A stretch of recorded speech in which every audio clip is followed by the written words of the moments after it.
Morning guys, how you going? Thought I'd share a Friday of sales hustle and sales growth, given that I'm out there telling you guys that you need to be lead magnets. Been for my 5 a.m. ride with Andy. It's now around about 6:07 a.m. Got to race because I've got another meeting in around about 23 minutes. Check in then, cheers.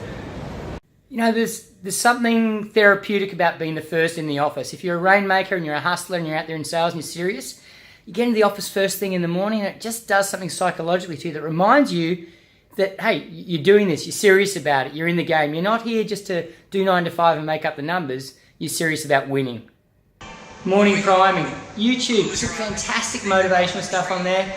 Morning practice of listening to this particular track is really working for me. So make sure you're priming yourself. There's always 10 minutes somewhere to do this stuff. You can fit it in. That's the bridge. It is, man. Just here with my very, very good friend Ash. Second networking meeting of the day. Tell you more about it later. We're going to interview Ash and see what he's got to say. Cheers. Hey, here with my buddy Ash from Step Change Marketing, a fantastic referral partner both ways for our business, and a very brilliant guy, Ash, if I might say so myself. We're just basically, we've run to the Opera House. We also happen to be across from the Sydney Harbour Bridge, so one hell of a spot to finish the run. So Ash, how's the sales development been this week, mate? How much time have you spent on sales growth as opposed to working in that business as CEO? That's a really great question, Dino, because our business is a little bit interesting, is that we've never had trouble winning clients. Our trouble's been going deeper on the relationship. So nice. What the insight for me was is not all sales opportunities are created equal. Nice. And what I did was I had to work 2 intensives this week, but rather than going with the mindset of working that job, I went with the mindset of where's the next job and where's the potential, and shifting the frame from completing that job to completing the client's results on the bottom line. Yep. So out of the 2 jobs that I worked, created something like 5 massive new pipeline opportunities just by listening differently, going deeper. And then last night we had sort of one of the ideas you gave me a while back, Dino, which was our vision board. Yep. Where we got our referral partners, our board level influencers, and put them in a room and just let them bounce off each other. Awesome. So that was having 10 of the most superbly intelligent, connected people really just engaging with each other. And man, you missed out on another intelligent person. Where was I, buddy? Where was I? Yeah, writing. Look, it's a really good point, right? Lead gen, business growth, sales growth. So many people are looking outside the office instead of inside the existing customer relationships. And if you don't sit down and actually plan out where's the growth in that space and define what percentage of time you should be spending on it, you miss it. You know, we all know the whole 5 times easier to sell to an existing client, but as I like to point out, Bruce Lee said, knowing is not doing. Have a great day, guys. Ash, you're a legend. Thanks so much. See you later. Cheers, buddy.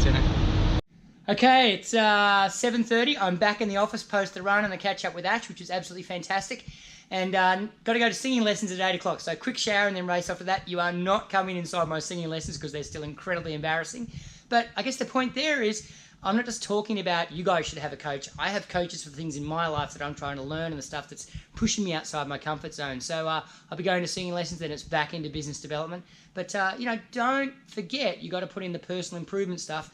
Lock that into your diary because it matters and it's important. All right, let's keep going. A little bit noisy here, but I had to capture this. It sounds super corny, but I've walked about 800 meters from my office to singing lessons. I've run into 2 customers on the street and had a really quick chat. So look, the leads are out there, not in the office. So sounds corny, but seriously, that's what's happened. So I had to share. Cheers. Alrighty, that singing lesson's done. Got to say, I kind of got my butt handed to me in that lesson. My coach asked me what note should I write you, and I said, hey, just send me a note saying, Dean, practice more, be realistic. The exercise I did practice, actually I improved at. I felt better at.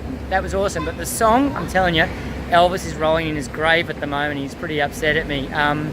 And the reality is, it reminded me, the bottom line is, you can't accelerate through a skill and you can't master a skill unless you put in daily discipline and conscious practice. So who knows, I'm going to try and do better this week and fit that time in for practicing. But you know what, I just realized my language there was crap. When I say try, it doesn't give me a lot of confidence it's going to happen. So I better change that to, I must diarise and commit to doing some practice this week, at least 2 times this week, no matter what, if I'm actually going to get it done. Anyway, onward and upward. See you soon. Alrighty, as you can see, team's doing the morning huddle. That's our team who's focused on online growth in the business. Love it. Strong rigor every single morning. Huddle, what are we going to achieve? Where are we at? Where are we going? What's going to happen today? So daily disciplines inside the team, run by my amazing business partner Aaron and our incredible team online. So exciting stuff. Alrighty, time for a conference call. So 9:30 conference call with a potential affiliate down in Melbourne. One of the things you got to think about in terms of your business development is, are you talking to enough third parties and working with them in a real partnership level to make sure that you're activating a business development team outside of yourself that's as inspired and excited and wants to talk about you and your solution and what you can do as much as you do and should be. Now here's a big tip. That's called a phone. You need to talk to people if you want to motivate and activate them as third parties. That includes customers, third-party referrers, anybody that you want to be actively talking about you out in the market. Communication is email, LinkedIn, and all that stuff. It matters and it can be meaningful, but guess what? You really want to activate someone and motivate someone, you got to talk to them, you got to connect with them. So let's get that call going. Alrighty, just waiting for a pickup to go out to present at a conference. Unfortunately, I don't have a limousine yet. I think that would work for my social profile, so I've got to work on that, but here we go. Okay, made it to Parramatta for my conference. Time to go live our 3 E's, engage them at 100%, make sure that I enlighten them with a few great ideas, and make sure I energise the hell out of them. Friday afternoon after lunch, that could be challenging, but I'm going to have some fun.